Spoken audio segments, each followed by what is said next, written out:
कक्षा 12 के गणित की इकाई 1 संबंध और फलन के महत्वपूर्ण सूत्र हम देखने वाले हैं। क्रमित युग्म क्या होता है? तो जैसा कि आपको स्क्रीन पर दिख रहा है, नाम से स्पष्ट है कि ऐसा युग्म जिसमें क्रम का ध्यान रखते हुए जिसका निर्माण किया जाए। युग्म का तो आपको पता ही होगा, युग्म में दो वस्तुएं या दो अवयव होते हैं और इसमें क्रम का महत्व होता है। तो क्रमित युग्म में हम दो अवयवों या दो वस्तुओं को क्रम का ध्यान रखते हुए रखते हैं। क्रमित युग्म के निरूपण के लिए हम स्मॉल ब्रैकेट का यूज करते हैं और स्मॉल ब्रैकेट के अंदर दो अवयवों को जिनके बीच में कॉमा लगा के अलग अलग किया जाता है। कुछ इस प्रकार लिखते हैं। महत्वपूर्ण बात यह है कि अगर ए और बी दोनों अलग अलग अवयव हैं तो ए बी बराबर नहीं हो सकता है बी ए के, क्योंकि इसमें क्रम महत्वपूर्ण होता है। ये बात ठीक उसी तरह से ही है जैसे निर्देशांक ज्यामिति में अगर किसी बिंदु के निर्देशांक मान के चलो 1,5 हैं तो उस बिंदु की जगह या स्थान उस बिंदु से अलग होगा जिसके निर्देशांक कुछ इस तरह से 5,1 है। तो ये हो गया क्रमित युग्म के बारे में महत्वपूर्ण जानकारी। अगला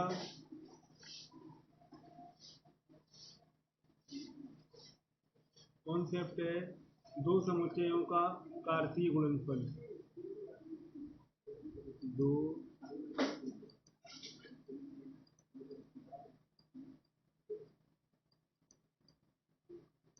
समुच्चयों का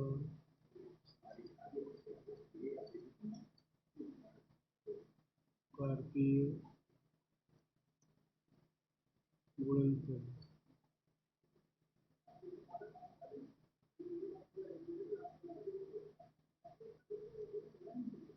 दो समुच्चयों का कार्तीय गुणनफल एक ऐसा समुच्चय होता है जिसके अवयव क्रमित युग्म होते हैं और क्रमित युग्मों का पहला अवयव समुच्चय प्रथम समुच्चय से लिया जाता है और क्रमित युग्मों का दूसरा अवयव दूसरे समुच्चय से लिया जाता है।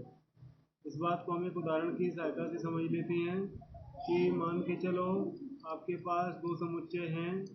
पहला समुच्चय ए है कुछ इस तरह से और दूसरा समुच्चय है मान के चलो ये लिखा है। अब आपको दो समुच्चयों का कार्तीय गुणनफल ज्ञात करना है।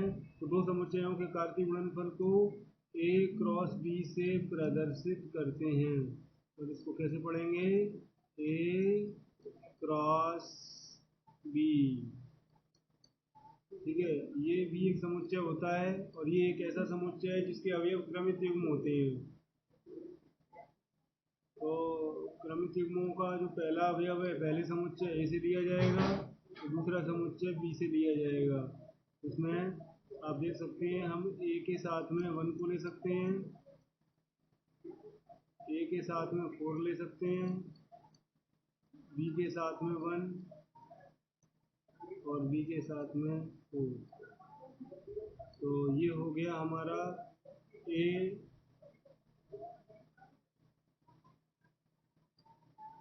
क्रॉस बी यानी ए और बी का कार्तीय गुणनफल। अगर आपसे कहा जाए कि बी क्रॉस ए बताइए क्या होगा, तो बी क्रॉस ए में बी क्रॉस ए समुच्चय में बी के अवयव पहले अवयव की जगह आएंगे। क्रमित युग्मों का पहला अवयव समुच्चय बी से लिया जाएगा।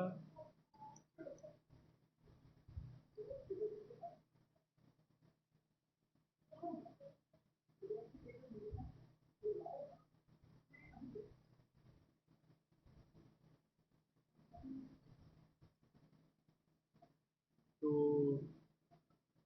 1, 1,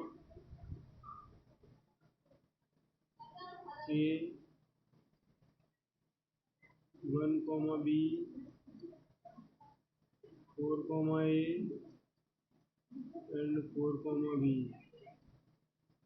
आप देख सकते हैं कि दो समुच्चयों का कार्तीय गुणनफल क्रम विनिमय नियम का पालन नहीं करता है। ए क्रॉस बी का मानक रूप लिखने वाले हैं। ए क्रॉस बी समुच्चय है क्रमित युग्म एक्स कॉमा वाई का, इस प्रकार की फॉर एवरी का साइन उल्टा है। एक्स अवयव है समुच्चय ए का एवं वाई कहाँ से लेना है, समुच्चय बी से लेना है। ये ए क्रॉस बी का समुच्चय निर्माण रूप में परिभाषा हो गई है। इसके पश्चात कार्तीय गुणनफल में अवयवों की संख्या देखने वाले हैं।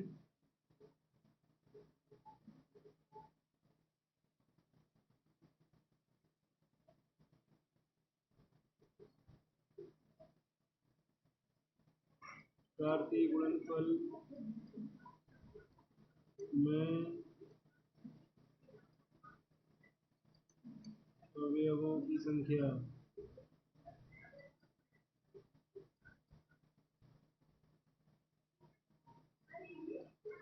मान के चलो समुच्चय ए के अवयवों की संख्या m है और समुच्चय बी के अवयवों की संख्या n है, तब कार्तीय गुणनफल ए क्रॉस बी के अवयवों की संख्या बराबर होगी N A into N B. N यानी number of element in set A and set B, तो एम इंटू एन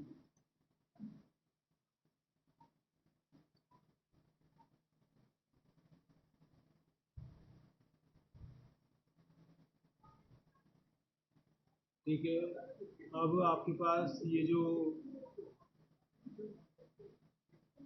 उदाहरण हमने लिया है, आप देख सकते हैं कि यहाँ पे एन कितना है, 2 है।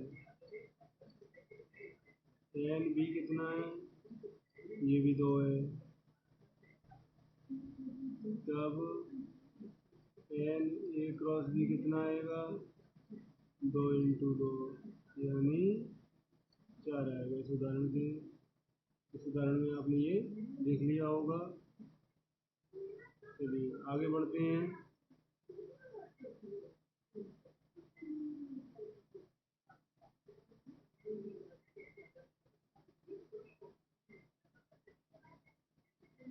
तो अभी तक हमने देखा कार्तीय गुणनफल में अवयवों की संख्या कैसे ज्ञात करनी है। इसके बाद समुच्चयों के कार्तीय गुणनफल के निरूपण की विधियां।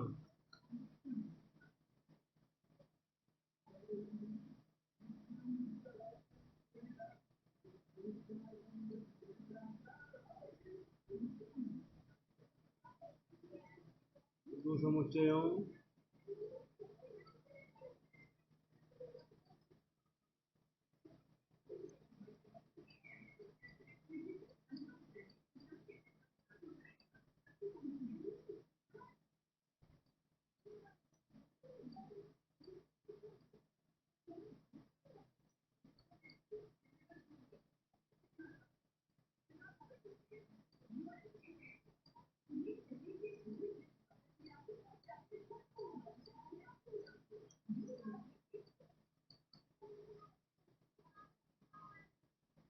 देखिए, समुच्चयों के कार्तीय गुणनफल के निरूपण की 3 विधियां प्रचलित हैं।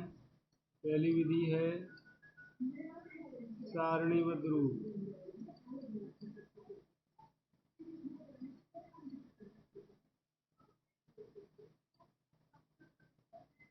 अभी हमने एक उदाहरण लिया था,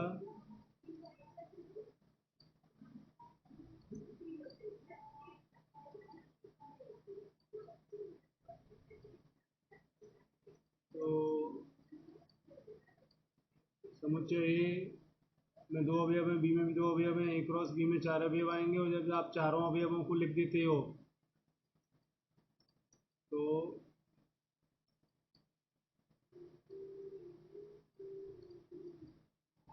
ये कहलाएगा सारणीबद्ध रूप।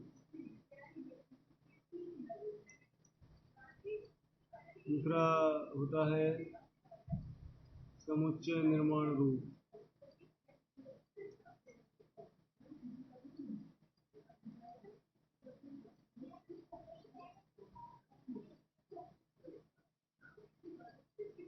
तो इसमें हम सभी अवयवों को न लिखते हुए मानक रूप लिखेंगे। मानक रूप सपोज एक्स वाई है, जो प्रत्येक क्रम युग्म का प्रतिनिधित्व करता है। यहाँ पर एक्स जो है वो समुच्चय ए से लेना है, पहला अवयव समुच्चय ए से लेना है, और वाई यानी दूसरा अवयव समुच्चय बी से लिया जाएगा। ये हो गया समुच्चय निर्माण रूप। थर्ड होता है तीर आरेख विधि, एरो डायग्राम मेथड। तीर आरेख रूप कह सकते हो आप इसको। इसमें क्या करना पड़ता है, आप वेन आरेख का प्रयोग करेंगे।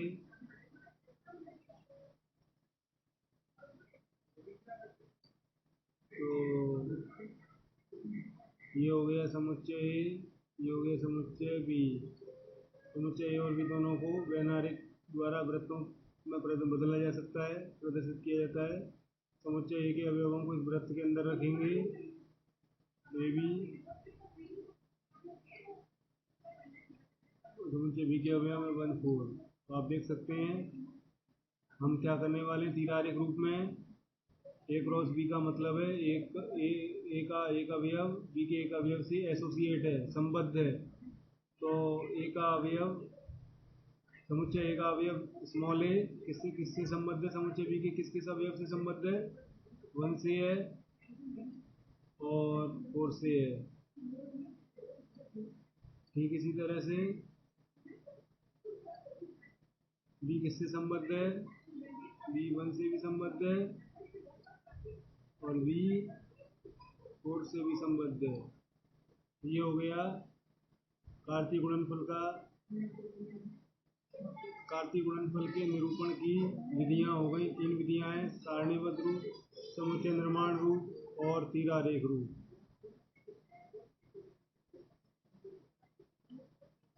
ठीक है,